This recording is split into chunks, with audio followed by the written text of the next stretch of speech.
Alright, so what's up there, YouTube? Okay, so today I want to talk to you guys about the Sony A1 that was just announced and what I think would be Nikon's answer to this camera. Now, Nikon has to answer to the Sony A1, but in reality, they already answered. There's been a rumor that went around a few months ago, I think it was like maybe a month or two ago, that Nikon was working on their next D850 replacement and the D6 replacement. They were working on both, two cameras at the same time. They've been testing these cameras. It was a rumor that went out. It was from a reliable source, and it came out and said that they were going to be, one was reported to be 60 megapixels, and one was reported to be 45. I'm pretty sure that what we're looking at is probably the D850 replacement, which would be the Z8. And then the Z9, which would be the Z6 or the D6 replacement, would be the 45 megapixel camera, and the D8 or the Z8 would be the D850 replacement. So if this is true, then Nikon, well, they're only calling for 20 frames per second in full RAW with the 60 megapixel and with the 45, I think. But either way, if they can get 20 frames per second out of these cameras with zero shutter blackout, also there's zero blackout, they're calling, and it shoots 8K video and 4K video at 120 frames per second, I believe it was. So phenomenal, basically almost the same specs that we saw from this A1 that Sony just released. So they're reportedly testing several cameras. I believe there's at least two cameras that are testing from Nikon. One is the D850 replacement, and one is the D6 replacement. So I believe the D850 replacement is going to be the 40 or the 60 megapixel camera. There's supposed to be three, but I'm pretty sure they're probably testing three to see which one, three or more, and they're going to come out with one that's one of the three. So, and the thing is Nikon, they release a major flagship camera every 4 years. That's always been the case. So they came out with the D800, then they released the D810, which was an updated D800. But from the time they released the D800 to the D850 was 4 years. Now from the D850 to the Z8 will be 4 years. So that's, Nikon's always had the same cycle. That's what they do. So since we have rumors of the announcement of it, I'm pretty sure they're going to do it. So in reality, Nikon's they've already been rumored to have been making this camera. So, and it's supposed to be out this year. So I'm pretty sure we'll probably see it sometime this year. We'll probably see it by the end of the year, by the fall. It's supposed to be out by the fall. Now, here's the things. I'm going to give you guys my wish list of things that I want the Z8 to do. I want the Z8 to come in at that $3,000 mark, $3,500 mark. I want it to be the replacement for the D850. It can be around $3,500. So half of the price, almost, of this new Sony A1. But I want it to have 20 frames per second is fine with me.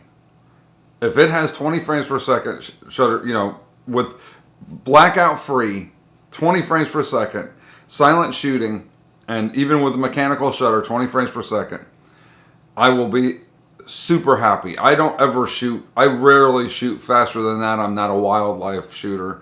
I only shoot about that fast. Like I'll put my camera in high extended to shoot people jumping. Like for a wedding. I shoot it for weddings. So for me, this would still be a phenomenal wedding camera, the Z8.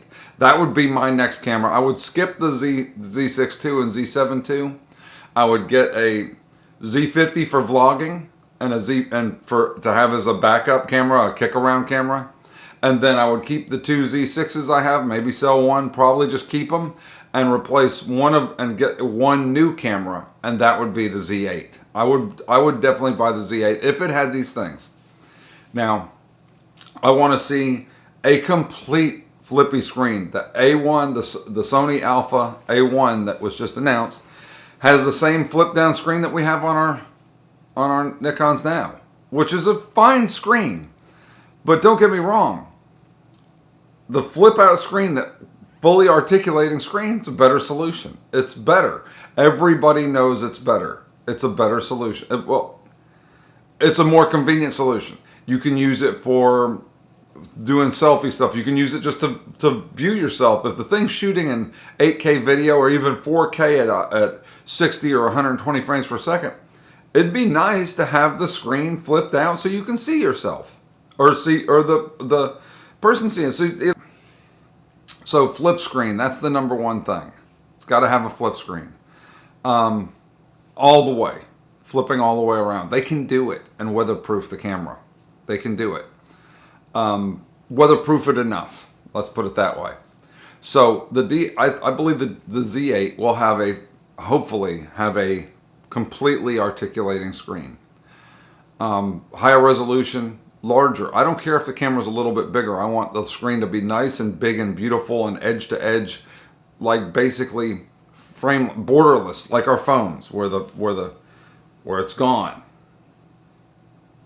That would be awesome. I want the 120 hertz refresh rate. I want the fast refresh, fast in the EVF and in the eyepiece and the LCD. Everything. I also want it to be. This is what I would like: the lighted buttons, flip screen. You can get rid of the screen on top of the Z. I don't use it. I don't know anybody that hardly uses it. Maybe they might use it. I mean, I have literally looked down and used it, but it's so rare. I don't even know what to look for on the top of that very much. So I don't use it very often. I either look at the back or I look, that's it. I'm already got the screen on the back, and if it flips up, I'm looking down at the screen already. I don't need that other screen. I think a better use of the money that you spend on that screen would be to make all the buttons light.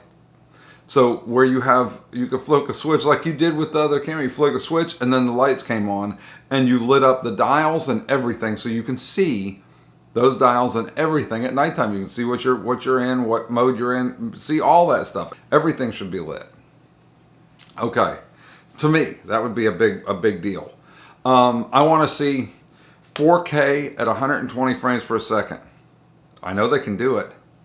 If not, at least 4K 60. You can do 4K at 120 frames per second in shorter bursts. I don't mind if it's a 12-minute clip at 4K 120 frames per second so the camera doesn't overheat. I don't mind that. I'm fine with that as long as the camera doesn't overheat. See, that's the mistake Canon made. Canon should have just made the clip shorter so that the camera wouldn't overheat, not have the camera overheat. So, you know what I mean? Basically the exact same thing, but just make it where it stops before it overheats and doesn't say anything about overheating, just says there's a time limit of, 10 minutes or 5 minutes per clip for a 4K 120. And people would have been like, oh, okay. Yeah, well, it's 120 frames per second, so I'm just going to use it for a glide cam shot or to shoot somebody crossing the road holding the camera like Camera Conspiracies. That's, it's less than a 1 minute clip. So it would be fine. And nobody would be talking about the camera bursting into flames. Next, I would like to see 4K 60, obviously. That should be a staple. 4K 60 would be, I know that Nikon always has their 30-minute limit, and I'm fine with that. 30 minutes to 4K 60, I'm fine with it. If it's shot 4K 60 all the time, that'd be great. 8K 24p, that's fine. I'm probably never going to shoot it. I just now shoot 4K, and I only shoot it for weddings and stuff like that. I'm actually shooting now in 4K just because I figure if I'm already going to shoot it and upload a vlog like this, people tend to click more on the ones that are in 4K. So I shoot it for the people that do want to watch 4K and sit in their living room and watch it on their big screen TV. Most people nowadays are watching YouTube on their phones. They are literally. Most videos play on people's phones. Now the phones are 4K screens. That's the other thing. I think they could do something from Sony that Sony did, and That's maybe, you know, with the SnapBridge app, make it where you can plug the phone into the camera, any phone, into the camera as long as it's plugged in. And they also announced a phone, Sony did, the Xperia Creator or whatever phone. Nobody's talking about this. That's the other thing. Nobody's talking about this about the Sony. The big news was the Sony A1, but to me, even a bigger news was the Sony phone that they released, the Creator phone. The phone is a 4K 120 hertz panel or something like that, with, you know, a rugged case on it and everything. And what it does is you plug your USB-C into the camera recognizes it and sends the video to the phone, so the phone becomes a monitor. That's brilliant. That's what they should have been doing all along. The problem Sony has is they're charging $2,400 for the phone. The phone's worth maybe $1,200, $1,400. That's a high-end flagship phone. This $2,400 for a phone just to make it a monitor? I'll buy a Ninja. You know, I'll buy an Atmos Ninja 6 or whatever one comes out that has the recorder and everything in it. So I don't need that. But it's a neat idea to be able to plug the phone on and have a mount above the camera. If you don't have a big enough screen, make the phone the thing. You can even have it face forward that way. So Nikon could do this, but do it with almost any Android or iPhone, you know, with a cable, have a cable that attaches, send the signal to it, have their app see the signal coming in as an input, you know, on SnapBridge. And if you plug in the cable, boom, now you get a full, you know, or at least pretty close to real-time display, and then you can have the phone flipped around in the other way, so you don't need a flippy screen. A flip screen would still be worthwhile, because then you don't have to hook up your phone, you don't have to do anything extra, you just flip the screen around. Very handy. Anyway, what do you guys think? Give this video a thumbs up. What do you think is going to be the next big step? Now, I think the Z9, which is going to be the replacement for the D6. I think it'll have a built-on battery grip, so it'll be a bigger body. It's more professional. It'll be probably 45 megapixels, but it'll shoot 20 frames per second with no blackout and full 14-bit raw images with no compromises. The screen will not flip around on the Z9. It won't be a flippy screen. In fact, it won't even rotate up and down. It's going to be built into the back of the camera. It's going to be attached. It's going to be inside the camera. I think that they'll do this for ruggedness.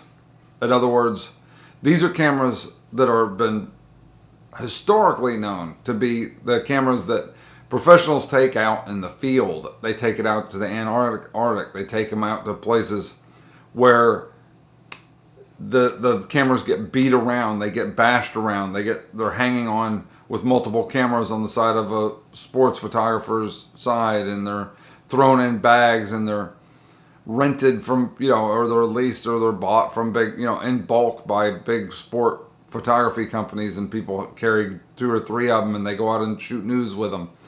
So it's a super rugged camera that requires the screen not to be fragile in any way, shape, or form, and it has to be extremely weatherproof, weather sealed. Like, there's video of I believe it was a D3S completely frozen in a block of ice, thawed out, and still worked. That's what Nikon does with their cameras. So those cameras were made to be the most rugged, durable, longest lasting, you know, cameras around.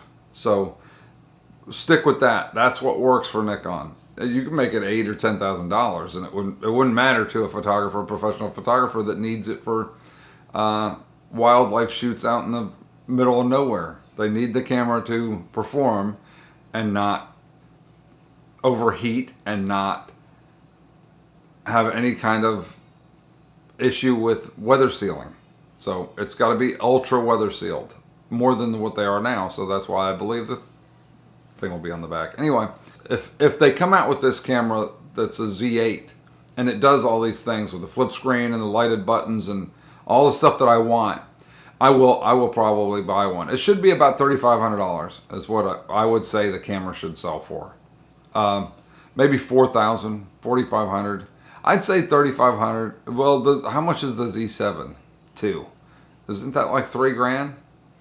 So maybe make it $1,000. Make it right at $4,000, $3,900 for the Z8. That would sell like crazy, especially when the Alpha A1 is $6,000. I mean, that's a nice camera, but it doesn't even have a built-in battery grip like the D6s and stuff like that, the more professional cameras. So what do you guys think? Give this video a thumbs up if you liked it, thumbs down if you didn't.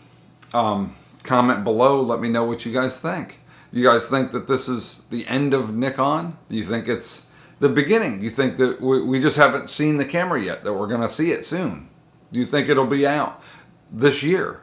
It's going to be coming out soon. What do you guys think? So let me know your thoughts in the comments below. And take it easy, YouTube. So I'm out of here, and have fun with the rest of your day.